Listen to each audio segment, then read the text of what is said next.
Hello viewers, welcome to my video. As you can tell by the video title, this is about my van floor. So about a year ago I redid the floor and put this vinyl on, and this came from Range. I'll put a link in the description of where you can get it from. I had some other stuff on there. It was like this Cardine stuff, but it was really heavy, so I redid all the floor before I did all the interior. Now you'll see that I've still retained some of the tie down brackets from the original floor, but I've moved them to here. Now they come in handy to tie down all sorts of things, bikes, paddle boards, anything, stop things moving around, so it's really good. This angle aluminium, or sort of tread strip, this all came from B&Q in their sort of metal section, so it just neatens all the edges off. So as you can see, the same thing I've done in here as in the garage. And I've used this sort of angle aluminium tread plate from B&Q. Also here I've created a step.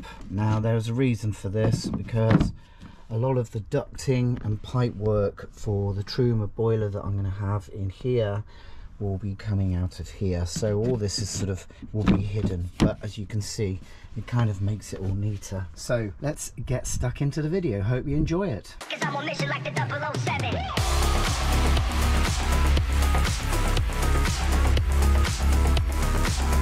No, it's not the coronavirus.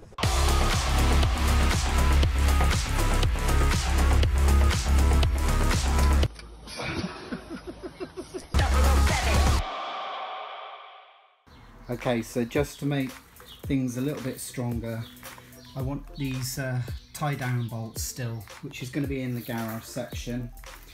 I've actually welded the little sort of threaded inserts because they have a tendency to come out, so I decided to weld them in place.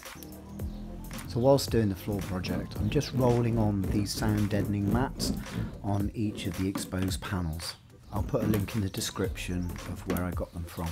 One done, another 59 to do. Okay, so that's all the anti-vibration panels done. Floor's been done as well, some of the rust patches dealt with. So now it's ready to put the floor in. So I've just put the bubble wrap insulation on the wheel arches, and now I'm about to start placing the battens in and then screw them down, and then that will follow by the Celotex being cut in between for the insulation, and then marine board on top of that. Okay, so here's my saw set up, starting to do the battens, which these are fixed in place either side of the wheel arch. Okay, so the battens are now screwed to the floor. Now time to put the Celotex or Kingspan insulation in between these squares, and then I've got 12 mil ply to go on top. This floor is just not going to go anywhere. Right, before I see the floor, I've put two 20 mil plastic conduit going through the centre, just basically future proofing it, just in case I need to, I don't know, run some TV aerial or anything through to the other side.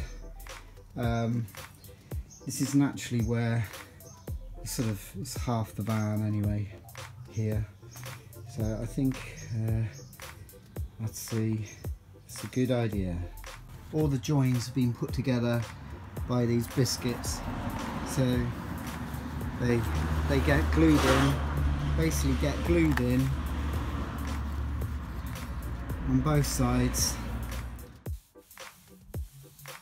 So in this clip I'm just varnishing and sealing the floor. This just stops any moisture getting into the wood.